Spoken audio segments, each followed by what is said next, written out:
All right, here we are back at it for video 3 for chapter 2, and this should be the last video. So just wrapping up with kind of tying some of the concepts that we talked about with the macronutrients and the micronutrients, and I'm going to finish with some information on organic foods and then some information about diets. Okay. So first, talking about organic foods, you can see kind of the seal, the USDA organic seal that's on the far right of the screen.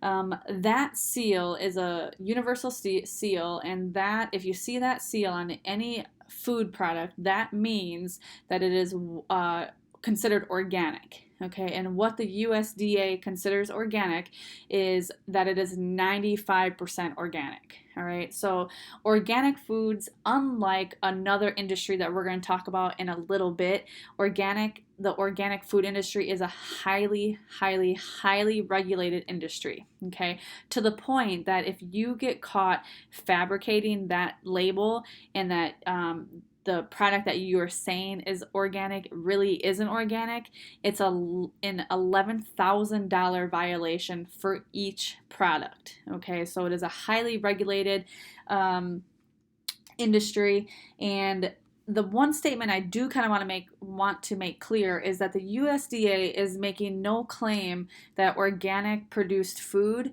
is any safer or any healthier than any non-organic food. Okay, what they are saying by giving the seal of approval is that it is grown and it is handled and it is processed differently than your non-organic foods. Okay, so it is going to be produced and handled in a soil that is not fertilized, or animals that aren't given any type of hormones or steroid.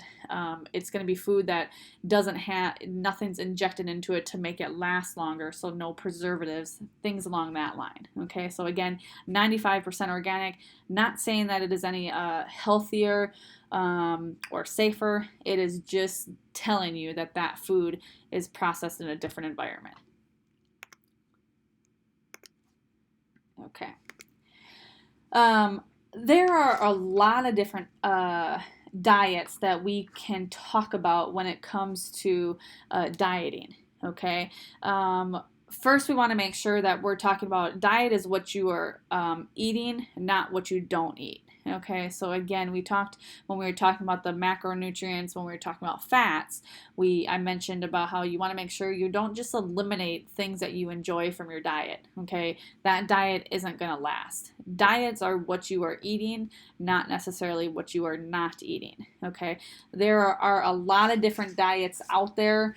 Mediterranean, vegetarian, fast food, ethnic. There was the Subway diet at one point. There's diets on a budget. A lot of different diets that we can talk about. And the biggest set that I want to talk about are fad diets. All right.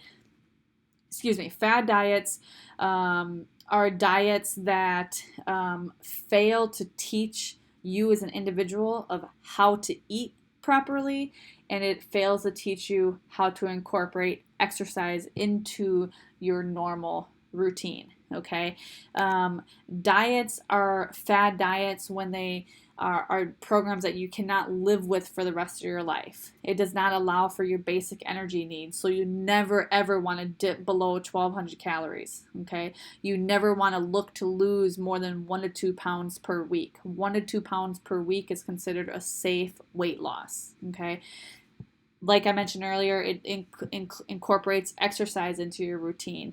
It allows for your favorite foods in moderation. Okay, in moderation is the key. Favorite foods in moderation. If it does not allow for that, it is not going to be a lifelong program for you. Okay, and last but not least, does it allow for real foods that are found in a supermarket? Can you go out and go shopping for those foods? Okay.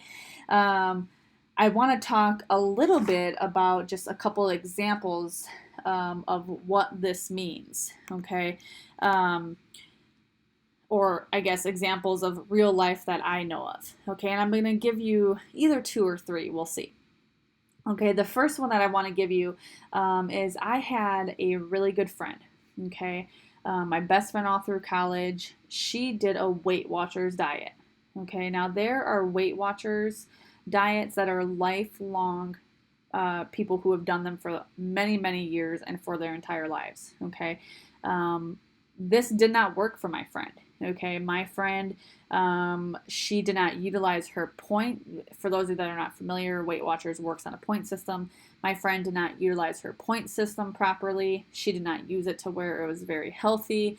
It was a fad diet. She was on it for 6 weeks. She would go off for about 10. She would go back on for 3 weeks. She'd be off it for 2, go back on for 10, go off it for 6.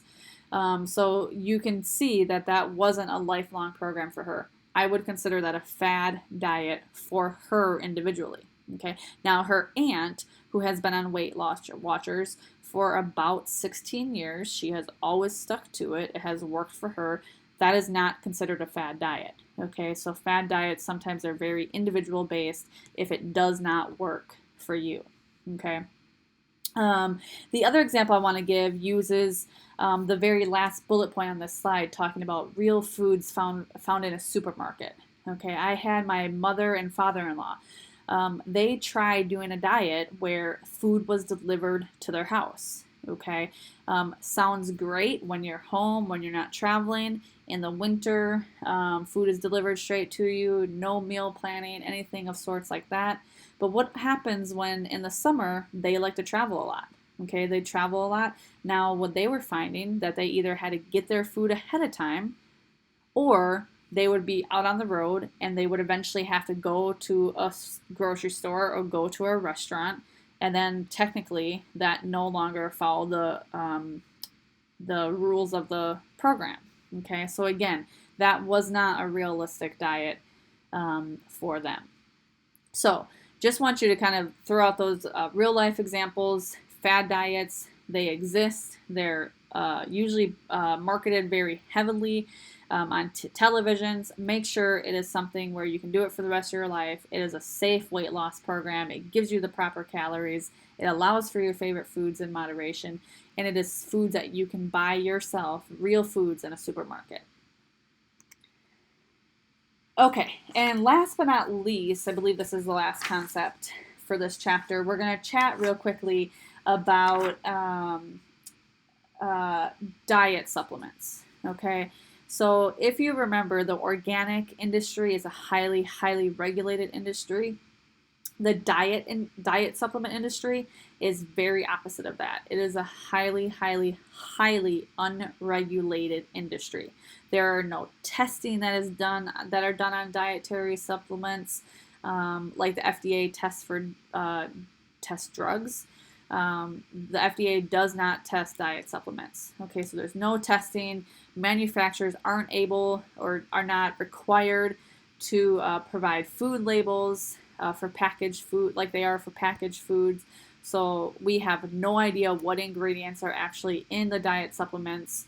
And we have no idea if the benefits that they're claiming, whether it's disease prevention or specific weight loss, anything along those lines, are actually true. Okay, we have no idea. All right, so the FDA does not regulate diet supplements at all. All right, there's no license needed to sell them. Okay, so you can be in your dorm room mixing up 4 random ingredients. You can put them into a pill capsule. You can be a great salesperson. Go to Target, go to Walgreens, go to CVS, and convince that manager or that general manager to put that item on the shelf. And if you're a good salesperson, they put it on the shelf, it can be sold. Okay, so no license, no training or education required. We have no idea what the side effects truly are. Okay, there's no way to tell what the side effects truly are because there is no idea. There's no telling what's actually in the diet supplement.